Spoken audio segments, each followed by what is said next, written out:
ha salido un último informe de la sociedad de tasación. Estamos últimamente hablando del precio de la vivienda y lo que estiman es que el precio de la vivienda va a subir otro 4% en lo que queda de año y que marcará récord pese a la caída de ventas. Luego hablaba la información sobre el recalentamiento que puede haber de las hipotecas si empiezan a bajar más los tipos de interés, que se caliente el sector y esto que lleve incluso a niveles no vistos desde el 2007, que de hecho se especula que podría volver a subir el precio de la vivienda promedio, por encima del 2007. ¿Crees que se puede calentar? Lo hemos comentado muchas veces con el problema de stock de oferta, la diferente problemática, pero viendo todo este contexto y si hay bajada de tipos más acelerada de lo que estamos planteando o simplemente la que está planteada por parte del Banco Central Europeo, ¿puede calentar la concesión de hipotecas y que esto recaliente también el mercado y que se encarezca aún más todavía, en tu opinión?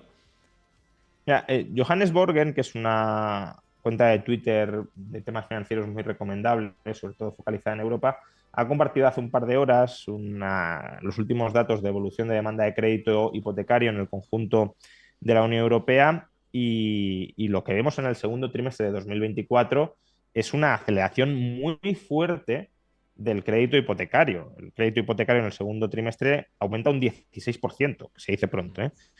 Eh, También la demanda de crédito al consumo, es decir, no es algo específicamente de crédito hipotecario, el crédito al consumo crece un 13%, lo cual me preocupa un poco más.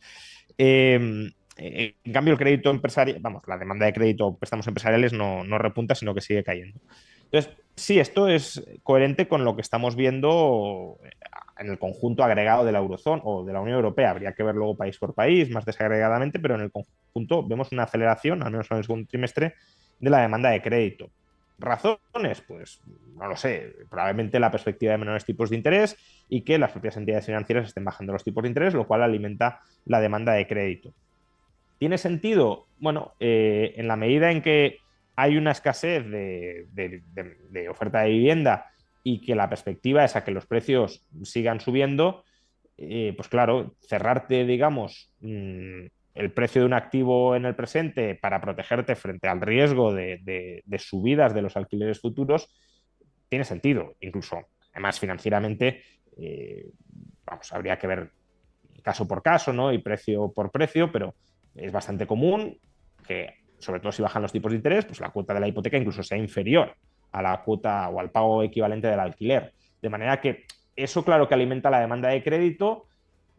Lo que hay que ver ahí es en qué medida esa oferta de crédito que están proporcionando los bancos surge a costa de un deterioro de los estándares crediticios, porque si eso fuera así estaríamos sembrando las semillas de un desastre futuro. Si no, pues bueno, es verdad que Europa, sobre todo países como España, llevan muchos años desapalancándose. El sector inmobiliario en breve llevará muerto, al menos, o no muerto, pero con una crisis de la que no se ha recuperado enteramente 2 décadas, que se dice pronto. Sí. Cuando hablábamos de hace algunos años ya, claro, de la crisis de Japón como que era una crisis eterna, pues también hacía 20 años, ¿no? O sea, ahora ya hace más, obviamente, pero que yo recuerdo en 2010-2011 hablar de Japón, ¿no? Cuando empezó ABE a aplicar el Abenomics, etcétera, pues es que esto no hay quien lo levante, es una economía que lleva estancada desde hace años, bueno, pues quedan 20 años. Entonces, 20 años es mucho tiempo para que un sector se reestructure y obviamente la demanda fundamental pueda volver a aumentar. Yo creo que eso es en parte lo que estamos viendo en España. El balance de las familias se ha saneado mucho, la oferta de vivienda no ha remontado en absoluto, los precios han subido y por tanto es un activo relativamente escaso con perspectivas de mayor encarecimiento y frente al cual, o frente al riesgo de ese encarecimiento, pues los ciudadanos se quieren cubrir aunque sea apalancándose. Entonces, sí, todo eso es relativamente verosímil, que supere los precios de 2007, pues también tiene sentido. O sea, si lo pensamos, es verdad que eran precios de burbuja, ¿vale? Esa es la referencia, pero hoy hay muchos más hogares en España que en el año 2007, están mucho más concentrados geográficamente que en el año 2007, hay mucha más demanda extranjera que en el año 2007 y no hay mucha más oferta. Con lo cual, más allá de que los precios de 2007 tuviesen ese componente burbujístico que también anticipaba crecimientos futuros exorbitantes, pues desde un punto de vista fundamental, claro que hoy el precio de equilibrio intertemporal, si lo queremos, de la vivienda es más alto que en el año 2007, al menos en ciertos puntos de la geografía española que son como los nucleares, ¿no? Entonces, claro, si esa es la dinámica más o menos previsible después de 2 décadas de un mercado pues difícil para la inversión inmobiliaria desde el lado de la oferta, ¿eh? Hay mucha gente que ha ganado mucho dinero, pero con un mercado que al menos el mercado primario no ha tirado casi nada. La construcción ha estado muy paralizada. Pues sí, no creo que sea algo absurdo ese tipo de previsiones. Más en Aunque contexto de bajada de tipos, claro. Aunque entramos otra vez en el concepto de nominal y real, ¿no? Porque me estaban diciendo por aquí por el chat y digo, es cierto, dice, en términos reales no estamos como en 2007, claro, porque si tenemos en cuenta la inflación, pues no En es el términos mismo reales nivel. no, pero no sé, Pero o claro, sea, no he leído claro. el informe de la sociedad de tasación, no sé si cuando se refieren que vamos a recuperar los niveles de 2007 se refieren en términos nominales, que yo creo que ya los hemos recuperado incluso, Sí, sí, sí. o si se refiere a que en 2 o 3 años lo recuperaremos en términos reales. Exacto, exacto, Claro, exacto. Eso es, eso es. en términos nominales no, pero en términos reales, yo estaba hablando ahora en términos reales, que creo Claro, que claro. incluso en términos reales no me parece tan absurdo que, no sé, en 2 o 3 años, es decir, 20 años después del pinchazo de la burbuja, recuperemos en términos reales con más hogares, con más densificación de la población en ciertas áreas, con mayor demanda extranjera, que recuperemos los precios reales de entonces. Claro, y fíjate, aquí hay un debate y mucha, o gran parte de mi entorno, algunas personas que están cerca y que quieren comprar vivienda y están viendo todo esto que cada vez, no, es que me espero porque ya caerá, ya caerá, ya caerá, y lo que ven es que sube, sube, sube y que las condiciones de financiación tampoco es que sean la Hmm. bomba, ¿no? Pese a que va a haber bajadas de tipos de interés. Y dicen, no, pues ya me espero a que haya una crisis económica y que todo se venga abajo. Claro, para ti jugar a esto es como el mayor A ver, riesgo, yo ¿no? es Que puede que haber. lo suelo decir siempre, ¿no? Bueno, siempre que hablamos de este tema. Yo creo que en España tenemos nuestra generación, si lo quieres, muy grabada a fuego la crisis de 2007-2008, que fue un descalabro, especialmente inmobiliario tremendo. Y de alguna manera, cada vez que hablamos de crisis, esperamos, porque crisis es normal que vaya habiendo. Es verdad que llevamos muchos años, quizá demasiados, sin una crisis endógena, si lo queremos, quitando de lado el COVID, que fue exógena. Eh, crisis cada 7, 8, 9 años es normal que haya. Y creo que muchos han identificado crisis con esa profunda depresión que experimentamos en 2007-2008.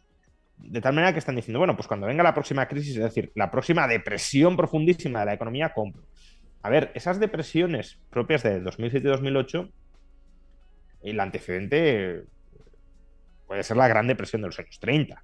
Correcto, Estamos sí. hablando de 70 años entre una y la otra. No es algo que suceda cada década, ni mucho menos. Desde un punto de vista, de hecho, nominal y real, hasta el año 2007, la vivienda no había caído nominalmente de precios en España desde la guerra civil. Es decir, que también unos 70 años sin caer de precio en términos nominales. Y en términos reales sí había caído alguna vez, por ejemplo, en la crisis del 92-93, pero estamos hablando de caídas del 1, del 2% en términos reales. Es decir, que subió el precio, pero menos que la inflación, no es que cayera el precio. Entonces, es verdad que, claro, el país en estas 7 décadas, desde guerra civil hasta 2007-2008, pues es un país que aumentó mucho en población, que se desarrolló económicamente mucho, que por tanto tiene sentido que los precios de la vivienda se encarecieran muchísimo y esa dinámica no tiene por qué repetirse ahora, pero es que algunas de esas tendencias sí se están repitiendo, al menos en ciertas zonas geográficas del país, como las grandes ciudades. Un aumento muy importante de la demanda de vivienda externa e interna, ¿no? Por fragmentación de hogares y, por tanto, aumento de los hogares residentes, fuerte aumento de la demanda externa e interna, nacional e internacional también, de vivienda en las grandes ciudades. y desarrollo económico cada vez más concentrado. Esto no es una cuestión únicamente de España, pero cada vez más concentrado en grandes ciudades. Y algunas de esas grandes ciudades cada vez más internacionalizadas. Todo eso también genera un contexto, sobre todo si no aumenta la oferta, donde, claro, esperar caídas del precio del 20 o del 30%, mmm, hombre, no, claro, imposible no hay nada, pero tampoco diría que Mm, es el escenario fundamental. Yo lo que les plantearía a quienes razonan esto es, ¿tú ves un escenario donde los alquileres vayan a caer, aunque sea en términos reales, un 20 o 30%? Y si la respuesta es que no, el precio capitalizado de esos alquileres, que es el precio de compraventa, salvo que creas que está muy desalineado con el precio de los alquileres, que no lo está, es decir, no estamos en un PER de la vivienda como el de 2007, que estaba a 33, pues el precio capitalizado de esos alquileres tampoco va a caer mucho si no se reducen mucho los alquileres o la expectativa vamos, la expectativa presente sobre los alquileres futuros. Entonces, no sé, creo que estamos muy influidos, ya digo, por la experiencia traumática que fue 2007-2008 y que de alguna manera esperamos que vaya a volver una de esas y no tiene por qué volver una de esas y más con las ratios de endeudamiento privado que tiene ahora mismo España, es que no, yo no veo una debacle deflacionista por colapso del crédito privado en España. Es que no hay, ahora mismo no hay por dónde cogerlo. España tiene otros peligros, otros riesgos, pero están más relacionados con el crédito público del Estado que con el crédito privado. claro, pero es que te iba a decir que en realidad no sé por qué nos retrotraemos al 2008 si tenemos el ejemplo del COVID, que fue otra crisis Claro, de bloqueo absoluto, cayó la vivienda, pero no se desplomó, no hubo un sangrado del 18-20% del precio de los claro, inmuebles. hombre, a ver, es verdad que yo el COVID la pondría un poco como en paréntesis, ¿no? Porque es una crisis exógena donde una vez se comprobó que no había colapso financiero, rápidamente los precios de los activos reflotaron, ¿no? Eh, o sea, las viviendas caen en crisis inmobiliarias y las crisis inmobiliarias son crisis muy vinculadas con la sobreacumulación de crédito privado Mm. dirigido a comprar vivienda. Entonces, si eso no lo ha habido, veremos si lo empieza a ver ahora. Lo que decía antes, pues claro, un crecimiento o sea, del último trimestre del 16%, entiendo que es interanual. Eh, no está indicado, pero entiendo que es interanual. Claro, si eso lo mantienes durante varios años, pues ahí sí tendrás una acumulación de crédito privada preocupante. Y claro, si luego ese crédito privado colapsa y estás forzado a liquidar los activos que has adquirido apalancadamente, ahí sí tienes un proceso de caída muy fuerte del precio de los activos. Pero es que de momento en España no se ha dado eso. Es decir, de momento en España No. los precios de la vivienda no han subido porque haya habido un recalentamiento del crédito y un sobreendeudamiento de las familias y por tanto cuando pinche todo eso, no. Pues no sé si en 10 años estaremos hablando otra vez de eso, pero ahora mismo no. Y por tanto esperar que en 4 o 5 años haya un colapso del 30 o del 40% de los precios de la vivienda no me parece en absoluto realista. Que pueda caer un 1, un 2, un 5, pues bueno, todo eso si viene una crisis económica relativamente fuerte puede pasar, pero un colapso del crédito y liquidación involuntaria, forzada de activos adquiridos apalancadamente con ese crédito, yo ahora mismo no lo veo, la verdad. No, yo estoy de acuerdo. Y por cerrar con esto, yo siempre digo que para comprar vivienda, siempre que he comprado, que tengo dos inmuebles, me fijo en dos factores. Uno, efectivamente, que el precio esté precio de mercado o un poco por debajo de lo que están las expectativas y demás. O sea, que el precio me encaje dentro de lo que tengo Uh -huh. planteado.